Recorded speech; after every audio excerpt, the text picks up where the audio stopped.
दिल्ली की सरकारी हॉस्पिटल में मरीजों की एक लंबी लाइन लगी हुई थी। उस लाइन के स्टार्टिंग से 2-3 जन छोड़कर एक महिला भी लगी हुई थी और तभी अचानक उसी लाइन में से पीछे से एक व्यक्ति जोर जोर से खांसने लगता है। अब महिला को जैसे ही ये खांसने की आवाज़ सुनाई देती है तो यह आवाज़ उसे जानी पहचानी सी लगती है। तो महिला अपने नंबर से हटकर उस व्यक्ति को देखने के लिए जाती है और वहां जाकर जैसे उस व्यक्ति को देखती है तो एकदम से हैरान और भौचक्की सी खड़ी रह जाती है। वह उस व्यक्ति से कहती है कि प्रकाश, ये तुमने क्या हाल बना रखा है और तुम यहां पर क्या कर रहे हो। उसके बाद जैसे ही प्रकाश उस महिला को देखता है तो एकदम से उसकी आंखें नम हो जाती है और वह फूट फूट कर रोने लगता है और उस महिला के पैरों को पकड़ लेता है और कहता है कि कोमल, मुझसे बहुत बड़ी गलती हो गई, मुझे माफ कर दो। मैं माफी के काबिल तो नहीं हूं, लेकिन अगर हो सके तो मुझे माफ कर देना। दोस्तों, कौन थी कोमल, कौन था प्रकाश, क्या कनेक्शन था इन दोनों का, पूरी सच्चाई जानने के लिए वीडियो को अंत तक जरूर देखें। दोस्तों, एक कहानी है दिल्ली के रहने वाले प्रकाश की। प्रकाश जिसके घर में उसकी माँ है, उसकी पत्नी है, 2013 में उसकी शादी हुई थी और उसकी पत्नी उसकी माँ का और उसका बड़े अच्छे से ख्याल रखा करती है। प्रकाश एक कंपनी में जॉब किया करता है और उसी से उनका घर परिवार चला करता है। प्रकाश के पास ये पुश्तैनी घर है जिसके अंदर पूरा परिवार हंसी खुशी रहा करता है। इसी तरह से समय बीतता है और समय बीतते बीतते 2015 आ जाता है। अब 2015 में एक दिन अचानक से प्रकाश अपने घर आता है और आने के बाद अपनी पत्नी से कहता है कि या तो तुम मुझे तलाक दे दो वरना मैं अपने आप को इस दुनिया से मिटा लूंगा। अब इस बात को जैसी कोमल सुनती है, जो उसकी पत्नी थी, तो वह एकदम से बहुत ही ज्यादा हैरान हो जाती है। वह सोच विचार में पड़ जाती है कि मैं तो इसके साथ बड़ी अच्छी तरह से रहा करती हूँ और ना ही इसे कभी एक्स्ट्रा खर्चा करने के लिए बोला है, फिर ये ऐसी बात क्यों कर रहे हैं। तो उसके बाद वह अपने पति से पूछती है कि आखिर बात क्या है और किस वजह से तुम ऐसा कह रहे हो। तो वह बताता है कि मैं एक लड़की से प्यार करता हूं और मैं उसी से शादी करना चाहता हूं, अब तुम मुझे तलाक दे दो। इस बात को सुनकर कोमल के पैरों तले से जमीन खिसक जाती है, क्योंकि दोस्तों प्रकाश ने 2013 में कोमल से प्यार करके ही शादी की थी और अब वो फिर से एक लड़की से प्यार कर बैठा है और उसी से शादी करने के लिए अपनी पत्नी को तलाक देना चाहता है। वह उसको समझाने की कोशिश करती है, कहती है कि क्या कमी है मेरे में जो तुम मुझसे इस तरह से तलाक लेना चाहते हो। तो वो कहता है कि मैं मजबूर हूं, मैं उस लड़की से बहुत ज्यादा प्यार करता हूं और उसी से शादी करना चाहता हूं, उसी के साथ अपने जीवन को व्यतीत करना चाहता हूं। थोड़ी देर तक दोनों में बहस भी होती है, लेकिन बहस का अंत हो जाता है जब प्रकाश ये बोल देता है कि अगर तुम मुझे तलाक नहीं दोगी तो मैं अपने आप को इस दुनिया से विदा कर लूंगा। इसके बाद इन शोर शराबे को सुनकर प्रकाश की माँ भी वहां पर आ जाती है और आने के बाद जैसे ये पूरी बात उसके समझ में आती है तो वह अपने बेटे को फटकार लगाने लगती है। लेकिन तभी जो उसकी पत्नी कोमल थी वह अपने पति की ओर लेती है और कहती है कि माँ जी, आप इनसे कुछ मत कीजिए, इनको जैसा ठीक लग रहा है वैसा करने दीजिए। उसके बाद वो अपने पति से कहती है कि तलाक तो मैं तुम्हें नहीं दे सकती, क्योंकि मैंने तुमसे प्यार किया था और प्यार करने के बाद ही शादी की थी। लेकिन अगर तुम इतने बेबस हो कि अपने आप को दुनिया से मिटा भी सकते हो तो मैं आपसे एक बात कहना चाहती हूं, मैं आपकी जिंदगी से चली जाऊंगी और कभी भी आपको अपनी शक्ल नहीं दिखाऊंगी। यानी कि मैं तलाक नहीं दूंगी लेकिन आपके पास भी नहीं रहूंगी। अब इस बात को सुनकर जो प्रकाश है वो शांत हो जाता है और कहता है कि ठीक है, अगर तुम ऐसा भी कर दोगी तो भी चलेगा। उसके बाद जो कोमल होती है वहां से अपना सारा सामान पैक करती है और अपनी माँ के यहाँ अपने मायके चली जाती है। दोस्तों, दिल्ली के अंदर की ही कोमल रहने वाली थी, वहीं पर उसका मायका था। तो अपने पति के घर से वो अपने मायके चली गई थी और अपने घर वालों को आकर पूरी कहानी बता देती है। अब इस बात को जैसे घर वाले सुनते हैं तो उनको भी बड़ा बुरा लगता है। वो कहते हैं कि बेटी कोर्ट में केस कर दे, लेकिन जो कोमल थी वो अपने पति से सच्चा प्यार किया करती थी। कहती है कि माँ बाबूजी, मैंने उससे प्यार किया था और मैं आज भी उससे उतना ही प्यार करती हूँ, मैं उसके साथ ऐसा नहीं कर सकती। इसके बाद प्रकाश उस दूसरी लड़की को जिससे वो प्यार किया करता था उसको लेकर अपने घर आ जाता है। उस लड़की का नाम था रूपाली। रूपाली प्रकाश के साथ कंपनी में काम किया करती थी और उसका काम ही यही था लोगों को अपने प्रेम जाल में फंसाना और फंसाने के बाद उनकी प्रॉपर्टी को हड़पना। धीरे धीरे समय बीतता है और समय के साथ साथ जो प्रकाश की माँ थी उसको इस बात का बड़ा ही धक्का लगता है, क्योंकि जो कोमल थी वो उसका बड़े अच्छी तरह से देखभाल किया करती थी, उसके बेटे का भी अच्छे से ख्याल रखा करती थी। लेकिन रूपाली उसके बिल्कुल विपरीत है। वो केवल अपनी खूबसूरती पर ध्यान दिया करती है और रोज शाम को पार्टियां मनाया करती है। वो घर से बाहर रहा करती, रात के 12-12 बजे वापस आया करती। तो इन सभी चीजों का प्रकाश की माँ के दिमाग पर बहुत गहरा असर पड़ता है और इसके बाद एक दिन अचानक से प्रकाश की माँ की मौत हो जाती है। है। इसके बाद रूपाली और प्रकाश उस घर के अंदर रहने लगते हैं और धीरे धीरे करके रूपाली अपने रंग दिखाने चालू करती है। रूपाली अपने मायके वालों को वहीं पे बुला लिया करती और रोज रोज उनके साथ पार्टियां किया करती। धीरे धीरे करके ऐसे कुछ समय और बीतता है और कुछ समय बाद जो प्रकाश होता है वह अपनी पत्नी की इन हरकतों से बहुत ज्यादा परेशान हो गया था। रूपाली ने उसका जीना हराम कर दिया था। सैलरी के जितने भी पैसे आया करते उन सभी पैसों को रूपाली अपने अंडर में ले लिया करती और उसे बड़े हिसाब से कुछ पैसे दे दिया करती। कहा करती कि तुम्हारे खर्चे के लिए इतने ही काफी हैं। धीरे धीरे इसी तरह से समय बीतता है तो जो प्रकाश है वो एक फैसला लेता है। वो सोचता है कि ये मेरी सैलरी के पैसों से ही ये काम कर रही है, इससे अच्छा होगा कि मैं नौकरी को ही छोड़ दूं। जब इन पैसों का मुझे कोई फायदा नहीं है, ना ही कोई मेरे फ्यूचर के लिए सेव हो रहा है, तो मैं इन पैसों को इसे देकर क्या करूंगा। इसके बाद जो प्रकाश होता है वो नौकरी छोड़ देता है और इस बात का जैसे रूपाली को पता चलता है तो वह उससे बहुत ज्यादा लड़ाई करने लगती है। कहती है कि तुम महीने का अच्छा खासा कमाते थे, अब तुमने नौकरी छोड़ दी है, तो अब हमारा घर का गुजारा कैसे होगा। धीरे धीरे इसी तरह से कुछ दिन और बीतते हैं और इन बीते दिनों में जो प्रकाश है वो शराब और नशे का आदी हो जाता है। वो बहुत ज्यादा सिगरेट पीने लगा था, बहुत ज्यादा शराब पीने लगा था और उससे अपनी जिंदगी का अब कोई मकसद ही दिखाई नहीं देता था। अब एक दिन प्रकाश अपना मन बना लेता है कि वो अपने पुश्तैनी घर को बेच देगा और उन पैसों से अपने लिए और घर खरीद लेगा। क्योंकि पैसों की तंगी उसे सता रही थी तो इसी वजह से वो अपना पुश्तैनी घर बेच देता है। वो लगभग 1 करोड़ रुपए का बिकता है और उन पैसों से वो कोई फ्लैट लेने की सोच रहा था। वो सोच रहा था कि कुछ पैसे इस फ्लैट में लग जाएंगे और बाकी पैसे जो बच जाएंगे उन पैसों से हमारा गुजारा हो जाएगा। तो प्रकाश अपने लिए एक फ्लैट ढूंढता है और यह बात रूपाली को भी पता चल जाती है। अब यह बात जैसे रूपाली को पता चलती है तो वो प्रकाश से कहने लगती है कि प्रकाश, अब जो तुम फ्लैट ले रहे हो उस फ्लैट को मेरे नाम करवा दो। तुम्हारे अकाउंट में पहले से ही 50 लाख रुपए है और उस फ्लैट की कीमत 50 लाख रुपए है, तो अगर वो मेरे नाम हो जाएगा तो ये अच्छा रहेगा। हम दोनों मिलजुल कर उस घर में रह लिया करेंगे। लेकिन प्रकाश, जो कि अब तक अपनी पत्नी की पूरी चालों को समझ चुका था, वह उससे मना कर देता है। कहता है कि ये फ्लैट तो मैं अपने नाम ही करवा कर रहूंगा। उसके बाद जो प्रकाश होता है वो जाकर अपने फ्लैट की रजिस्ट्री करवा लेता है और रूपाली के साथ उस फ्लैट में शिफ्ट हो जाता है। लेकिन दोस्तों, रूपाली यहां पर आने के बाद प्रकाश को दोबारा से अपने प्रेम जाल में फंसाने की कोशिश करती है और कहती है कि प्रकाश, अब जो पैसे तुम्हारे अकाउंट में बचे हैं उन पैसों को मेरे अकाउंट में ट्रांसफर कर दो और मैं इनसे घर का खर्च अच्छी तरह से चला लूंगी। लेकिन जो प्रकाश है वो कहता है कि कोई बात नहीं, घर के खर्च के लिए जितने पैसे चाहिए होंगे मैं उतने पैसे तुम्हें दे दिया करूंगा। इसके लिए वह उसे धमकी भी देती है कोर्ट केस की। लेकिन प्रकाश, जो अपना सब कुछ हार चुका था, वह सभी चीजों के लिए तैयार था और वह रूपाली से मना कर देता है। तो रूपाली अब अपने परिवार को रोज रोज घर पर बुलाने लगती है और भी ज्यादा पार्टियां घर के अंदर करने लगती है और भी ज्यादा खर्चा करने लगती है और वह सोचती है कि जल्द से जल्द इसके पैसों को बर्बाद कर दूं, उसके बाद मैं यहां से चली जाऊंगी। धीरे धीरे समय बीतता और समय के साथ साथ प्रकाश बीमार रहने लगता है। इसके बाद रूपाली उसे लेकर सरकारी हॉस्पिटल में जाती है और वहां पर डॉक्टर साहब जैसे उसका चेकअप करते हैं तो वह उन्हें बताते हैं कि इनको टीबी हो गई है और इनकी टीबी काफी ज्यादा विशाल रूप ले चुकी है।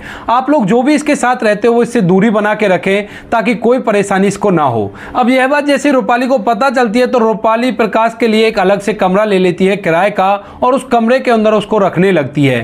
कहती है कि तुम्हें बहुत भयंकर बीमारी है, अगर हम लोगों को ये बीमारी हो गई तो हमारी जिंदगी खराब हो जाएगी, तुम यहीं पर रहो। और एक टिफिन सर्विस उसके कमरे पर लगा देती है। धीरे धीरे उस कमरे के अंदर अकेले रहने के बाद प्रकाश को रियलाइज होता है कि उसने अपनी पत्नी कोमल के साथ जो कुछ भी किया था ये सभी उसी की सजा है जो उसे अब मिल रही है। क्योंकि उसकी दूसरी पत्नी जो रूपाली थी वो बिल्कुल भी उसके साथ नहीं रहा करती है, बस हफ्ते 10 दिन में एक आध बार फोन किया करती, ये देखने के लिए कि अभी जिंदा है या मर गया। क्योंकि जैसे वो मर जाएगा तो उसके बाद उसके बैंक अकाउंट का जो भी पैसा था वो सीधा उसके खाते में पहुंच जाना था। धीरे धीरे इसी तरह से समय बीतता है और समय के साथ साथ जो प्रकाश होता है वह अपने आप को हॉस्पिटल में दिखाने के लिए भी अकेला ही जाया करता। उधर उसकी पत्नी रूपाली उस घर के अंदर बड़े ऐशो आराम से रहा करती है और अब अपने मायके वालों को उसी घर के अंदर रखने लगती है। वहां पर जो भी पैसा खर्च हुआ करता था वो प्रकाश का था, लेकिन उस पैसों से ऐशो आराम भुगत रहे थे रूपाली के मायके वाले और रूपाली। और जो प्रकाश था उसकी हालत बड़ी ही बुरी हो गई थी। वह ना तो ठीक तरह से नहाता धोता था और ना ही वो अच्छी तरह से घर के अंदर रह पाता था। बस सुबह शाम खाना आ जाया करता, उसको खा लिया करता और जब वो हॉस्पिटल जाया करता तो वहां से दवाई लाकर खा लिया करता था। उसकी हालत दिन पे दिन खराब होती जा रही थी और एक दिन अचानक से जिस कमरे में वो रहा करता था उसी कमरे के अंदर वो बेहोश हो जाता है। लगभग 2-3 घंटे तक वह बेहोश अपने कमरे के अंदर पड़ा रहता है। फिर अचानक से उसे होश आता है और वह अपनी हालत को देखकर फूट फूट कर रोने लगता है। प्रकाश को कोमल से अलग हुए लगभग 4 साल हो गए थे और 4 साल बाद प्रकाश एक दिन अचानक से सरकारी हॉस्पिटल जाता है जहां पर वो डॉक्टर साहब से अपॉइंटमेंट लेकर उनसे अपना इलाज करवा रहा था और वहां पर लाइन में लगा हुआ था। लाइन में लगे हुए अचानक से उसको बहुत तेज खांसी आती है और जैसे ही वो खांसता है तो थोड़ी देर बाद जो कोमल थी वो एकदम से उसके सामने खड़ी हो जाती है और आश्चर्य में पड़ी हुई उसे देख रही है और उससे कहती है कि प्रकाश तुम यहां पर क्या कर रहे हो इस हालत में। अब जैसे ही प्रकाश कोमल को देखता है तो अपने आंखों के आंसुओं को नहीं रोक पाता और फूट फूट कर रोने लगता है और एकदम से कोमल के पैरों को पकड़ लेता है और कहता है कि कोमल, मुझसे बहुत बड़ी गलती हो गई जो मैं तुमसे अलग रहने लगा, हो सके तो मुझे माफ कर देना। हालांकि मैं माफी के काबिल तो नहीं हूं। और इस नज़ारे को वहां पर जितने भी लोग, जितने भी मरीज खड़े हुए थे, जितना भी हॉस्पिटल का स्टाफ था, सभी लोग खड़े होकर देख रहे थे। वे बड़े असमंजस में थे कि यह व्यक्ति इस महिला के पैरों में क्यों पड़ा हुआ है। इतनी ही देर में एक 3.5 साल की बच्ची कोमल के पास आकर खड़ी हो जाती है और जैसे ही प्रकाश उस बच्ची को देखता है तो कहता है कि ये तुम्हारी बच्ची है? तो कोमल कहती है कि हाँ, ये मेरी ही बच्ची है। तो पूछता है कि तुमने शादी कर ली? तो कोमल बताती है कि नहीं, मैंने शादी नहीं की। प्रकाश पूछता है कि फिर ये बच्ची कैसे? तो वो कहता है कि ये हमारी और तुम्हारी बच्ची है। जब तुमने मुझे घर से निकाला था तो उसी समय पे मैं प्रेग्नेंट थी और यह बात मुझे घर जाने के बाद पता चली थी, क्योंकि मैंने सोचा था कि जब तुम मुझे अपने घर से निकाल दोगे तो उसके बाद मैं अपने आप को इस दुनिया से विदा कर लूंगी, क्योंकि तुम्हारे बिना रहने की मैं कल्पना भी नहीं कर सकती थी। लेकिन इस बच्ची की वजह से मेरे अंदर जिंदा रहने की एक उम्मीद जागी और उसके बाद मैंने अपनी बच्ची को जन्म दिया और इसी के लिए अपनी जिंदगी को जी रही हूँ। अब छोटी सी बच्ची को देखकर प्रकाश से नहीं रहा जाता, वह एकदम से उसको गले लगाता है, फिर एकदम से अपनी बीमारी के बारे में सोचता है और उससे दूर हट जाता है। कहता है कि कोमल, इसे मुझसे दूर रखो, मुझे बहुत बुरी बीमारी है, कहीं अगर मेरी बच्ची को हो गई तो इसका जीवन खराब हो जाएगा। उसके बाद जो कोमल होती है वो उसे उठाती है और उठाने के बाद साइड में ही पड़ी हुई बेंच पर ले जाकर बैठा देती है। वहां पर बैठकर दोनों में बातें होती हैं और कोमल प्रकाश से कहती है कि प्रकाश, क्या हुआ? तुमने अपनी ऐसी हालत क्यों बना रखी है? तुम्हारी तो पत्नी थी जो तुम्हें अच्छी तरह से रखा करती थी, आखिर ऐसा क्या हुआ जो तुम इस तरह की हालत में घूम रहे हो? तो उसके बाद प्रकाश अपनी पूरी कहानी कोमल को बताता है और कहता है कि मैंने बहुत बड़ी गलती की जो मैंने तुमसे अलग रहने का फैसला लिया। मेरी दूसरी पत्नी तो मेरे पैसों के पीछे मेरे साथ आई थी, लेकिन जब से मैं बीमार पड़ा हूं उसने मुझे एक अलग से किराए का कमरा दे रखा है और उसी के अंदर मैं रहा करता हूं। यहां पर आकर डॉक्टर साहब को दिखा लेता हूं और अच्छा हुआ जो तुम मुझे मिल गई। मैं अपनी गलती का पश्चाताप करना चाहता था, तुमसे माफी मांगना चाहता था कि जो कुछ भी मैंने किया है वो बहुत बुरा किया है। ऐसा कहने के बाद जो प्रकाश होता है एकदम से फिर से फूट फूट कर रोने लगता है। तो कोमल उसे चुप कराती है और सहारा देती है, कहती है कि प्रकाश, कोई बात नहीं, जो हुआ उसमें तुम्हारी कोई गलती नहीं है। प्रकाश की आंखों से आंसू सूखने का नाम नहीं ले रहे थे और इसके बाद प्रकाश का नंबर डॉक्टर साहब के पास जाने के लिए आ जाता है। तो कोमल प्रकाश को अपने साथ लेकर डॉक्टर साहब के कैबिन में जाती है। वहां जाने के बाद डॉक्टर साहब प्रकाश में फटकार लगाते हैं और कहते हैं कि मैंने तुमसे कहा था ना कि तुम्हें रेगुलर दवाई खानी पड़ेंगी, अब नहीं खाई तो भुगतो उसका नतीजा। तो जो कोमल होती है बड़ी विनम्रता से डॉक्टर साहब से पूछती है कि डॉक्टर साहब, इनको हुआ क्या है और इनकी बीमारी का कोई इलाज है या नहीं? तो डॉक्टर साहब कहते हैं कि इलाज तो है, लेकिन ये अपना ख्याल अच्छी तरह से नहीं रखा करते। जब भी मैं इनको आने के लिए कहा करता हूं उससे 2-3 दिन बाद ही आया करते हैं और बीच में से जब दवाइयों का कोर्स बंद हो जाता है तो फिर से दोबारा से हमें इन्हें वही दवाइयां देनी पड़ती हैं। अब इस बात को सुनने के बाद जो कोमल है डॉक्टर साहब से आग्रह करती है, कहती है कि डॉक्टर साहब, अब आप इन्हें एक बार फिर से दवाइयों का कोर्स स्टार्ट करा दो और इसके बाद मैं इनका कोर्स कंप्लीट करा दूंगी। इसके बाद डॉक्टर साहब उसे दवाई देते हैं और कहते हैं कि अपना ख्याल रखना और आगे टाइम पर दवाई लेने के लिए आ जाना। तो कोमल अब प्रकाश को लेकर उस केबिन से बाहर निकलती है और उसके बाद प्रकाश का नंबर लेती है। कहती है कि 15 दिन बाद डॉक्टर साहब ने बुलाया है और 15 दिन बाद तुम्हें यहाँ पर आना होगा।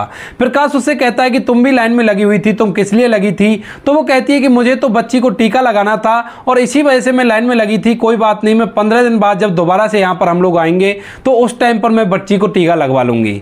ऐसा कहकर वो प्रकाश के साथ हॉस्पिटल से बाहर निकलने लगती है और प्रकाश को जाने के लिए कहने लगती है। लेकिन प्रकाश कोमल की तरफ आशा भरी निगाहों से देखने लगता है और सोच रहा है मन के अंदर कि कोमल एक बार मुझसे कह दे कि तुम भी मेरे साथ चलो और मेरे साथ ही रहना। अब कोमल भी उसके चेहरे को देखकर इन भावनाओं को समझ जाती है और कहती है कि प्रकाश, जो कुछ तुम सोच रहे हो वैसा नहीं हो सकता। मैं मायके में ही रहा करती हूँ मेरे माँ बाबूजी के पास और वहां पर हमारा गुजारा ही बड़ी मुश्किल से हो रहा है, तो मैं तुम्हें अपने साथ लेकर वहां नहीं जा सकती, तुम्हें अपनी जगह पर ही जाना होगा। हालांकि मैं तुम्हारे पास फोन कर लूंगी और फोन से तुम्हारा हालचाल पूछती रहूंगी। उसके बाद प्रकाश अपनी बेटी की तरफ देखते हुए अपनी आंखों में आंसू लेकर वहां से रिक्शा में बैठकर उसी कमरे पर दोबारा से पहुंच जाता है। कोमल भी अपने घर जा चुकी थी और घर जाने के बाद कोमल प्रकाश के पास फोन करती है। उसे दवाई टाइम पर लेने के लिए रोज फोन से याद दिलाया करती और कहा करती कि तुम्हें टाइम पर दवाई लेनी होगी और दवाई लेने के बाद तुम्हें जल्द से जल्द स्वस्थ होना है। इसी तरह से समय बीतता है और समय के साथ साथ 15 दिन भी निकल जाते हैं। अब 15 दिन बाद जो कोमल है वो प्रकाश के पास फिर से फोन करती है और उसे याद दिलाती है कि आज तुम्हें हॉस्पिटल पे आना है। प्रकाश भी जब से कोमल से बातें करने लगा था तो उसकी हालत में सुधार आने लगा था। अब प्रकाश भी सुबह सुबह अच्छे से तैयार होता है। तैयार होने के बाद उस हॉस्पिटल पे पहुंच जाता है और वहां जाने के बाद डॉक्टर साहब से ट्रीटमेंट लेने लगता है। इतनी ही देर में कोमल भी वहां पर आ जाती है और प्रकाश की सुधरी हुई हालत को देखकर थोड़ी सी खुश हो जाती है। धीरे धीरे समय बीतता है। समय के साथ साथ प्रकाश अपने फैसलों पर पछताया भी करता है और कोमल से बात करके अपने आप को खुश भी महसूस कराया करता है। इसी तरह से प्रकाश के इलाज चलते हुए 4 महीने हो जाते हैं और इन 4 महीनों में प्रकाश को पता चल गया था कि अगर मुझे जिंदगी आगे की जीनी है तो मुझे कोमल का साथ जरूर से चाहिए। अब प्रकाश की हालत पहले से काफी ज्यादा अच्छी हो गई थी और जैसे उसकी हालत में काफी ज्यादा सुधार आता है तो वह कोमल से कह देता है कि कोमल, मैं दोबारा से तुम्हारे साथ रहना चाहता हूं। हम दोनों की शादी तो हो गई थी लेकिन तलाक नहीं हुआ था, तो तुम आज भी मेरी पत्नी हो, तो मैं चाहता हूं कि तुम ही मेरे साथ आकर रहो। अब इसके बाद जो कोमल होती है वो पहले तो उससे मना कर देती है। कहती है कि प्रकाश, मैंने तुमसे पहले ही मना किया था कि तुम ऐसा मत करो, लेकिन तुमने मेरी एक नहीं मानी थी। लेकिन प्रकाश फूट फूट कर रोने लगता है और उससे आग्रह करता है कि तुम दोबारा से मेरी जिंदगी में आ जाओ। उसके बाद कोमल अपने माता पिता के ऊपर यह फैसला छोड़ देती है। कहती है कि इतने दिनों तक इन्होंने ही मुझे अपने साथ रखा है तो मैं इनके फैसले के खिलाफ नहीं जा सकती। इसके बाद प्रकाश फोन काटता और फोन काटने के बाद कोमल के यहाँ उसके माता पिता से बात करने के लिए आ जाता है। वहां आने के बाद वह कोमल के माता पिता से कहता है कि माँ बाबूजी, मुझसे एक बहुत बड़ी गलती हो गई और मैं अपनी उस भूल को सुधारना चाहता हूं। अब इसके बाद जैसे ही प्रकाश की ये बात उसके माता पिता सुनते हैं कोमल के, तो पहले तो उससे मना करते हैं कि बेटा, अगर इसके बाद और भी तुम्हें कोई खूबसूरत लड़की मिल गई तो उसके लिए फिर से तुम हमारी बेटी को छोड़ दोगे और काफी दिन लगे हैं हमारी बेटी को उस दुख से उभरने के लिए और हम लोग नहीं चाहते कि दोबारा से ऐसा कुछ इसे झेलना पड़े, तो अच्छा होगा कि तुम यहां से चले जाओ और इसी हालत में अपनी जिंदगी को व्यतीत करो। दोस्तों, इसके बाद जो प्रकाश होता है उसके माता पिता से रिक्वेस्ट करने लगता है, उनके पैरों को पकड़ लेता है और फूट फूट कर रो रो कर माफ़ी मांगता है और कहता है कि माँ बाबूजी, मुझसे बहुत बड़ी गलती हो गई और अब मैं कोमल के बिना नहीं रह सकता। इसके बाद माँ बाप कोमल से कहते हैं कि बेटी तुम बताओ क्या करना चाहिए, तो कोमल भी उनसे कह देती है कि कोई बात नहीं माँ बाबूजी, अब ये माफ़ी मांग रहे हैं तो इनको माफ़ कर देते हैं। तो कोमल अब प्रकाश के साथ जाने के लिए तैयार हो जाती है और इन बीते दिनों में उसकी पत्नी रूपाली का फ़ोन एक बार भी उसके पास नहीं आया था। बस महीने में एक बार आया करता था जब घर के सामान के लिए पैसे चाहिए होते हैं। तो प्रकाश जो होता है वो फैसला करता है कि मैं अपने उसी फ्लैट में रहूंगा और ऐसा सोचकर वह अपनी पत्नी कोमल के साथ और कोमल के मायके वालों के साथ सीधा अपने उसी फ्लैट पर पहुंच जाता है जो फ्लैट उसने अपने घर को बेचने के बाद खरीदा था। उसने कोमल के मायके वालों को पहले ही बता दिया था कि हम लोग आज उस घर के अंदर ही रहेंगे, उसके लिए चाहे हमें उसे घर से निकालना भी पड़े। यानी कि रूपाली को वो घर से निकालने की बात कर रहा था। तो जैसे ही वो फ्लैट के अंदर जाते हैं, रूपाली उन सभी को देखती है तो अपने मायके वालों को लेकर उस घर को खाली करके वहां से निकल जाती है, क्योंकि फिलहाल प्रकाश के साथ 10 से 15 लोग थे और इतनी सारी भीड़ को देखकर कोमल डर जाती है और वह यहां से इसको छोड़कर चली जाती है और सोचती है कि किसी और को फंसाया जाए और उसके साथ अपने जीवन को आगे बढ़ाया जाए। इसके बाद जो प्रकाश होता है वह कोमल के साथ उस घर में रहने लगता है, साथ में अपनी बच्ची को भी रखता है और धीरे धीरे इलाज करवाने के बाद जो प्रकाश है उसकी तबीयत भी ठीक हो जाती है। अब परिवार दोबारा से यूनाइट हो गया था और समय आ गया था 2019 का, यानी कि 2013 में उनकी शादी हुई थी, लव मैरिज। उसके बाद 2015 में प्रकाश उसको अपने घर से निकाल देता है और दूसरी औरत के साथ उस घर में रहने लगता है और उसके बाद 2019 में दोबारा से वह अपनी पत्नी को अपने घर ले आता है और उसके साथ हंसी खुशी रहने लगता है। तो ये थी कहानी प्यार करने वालों की, एक ऐसे व्यक्ति की जिसने एक बार प्यार किया और दोबारा से जब उसको प्यार हो जाता है तो अपनी पहले पत्नी को तलाक देने के लिए कहने लगता है, लेकिन बाद में वो पहली पत्नी ही उसके काम आती है। आप क्या कहना चाहते हो रूपाली के बारे में, आप क्या कहना चाहते हो कोमल के बारे में, आप क्या कहना चाहते हो प्रकाश के बारे में? आपकी जो भी राय कमेंट सेक्शन में लिख सकते हो, लोगों के साथ शेयर कर सकते हो।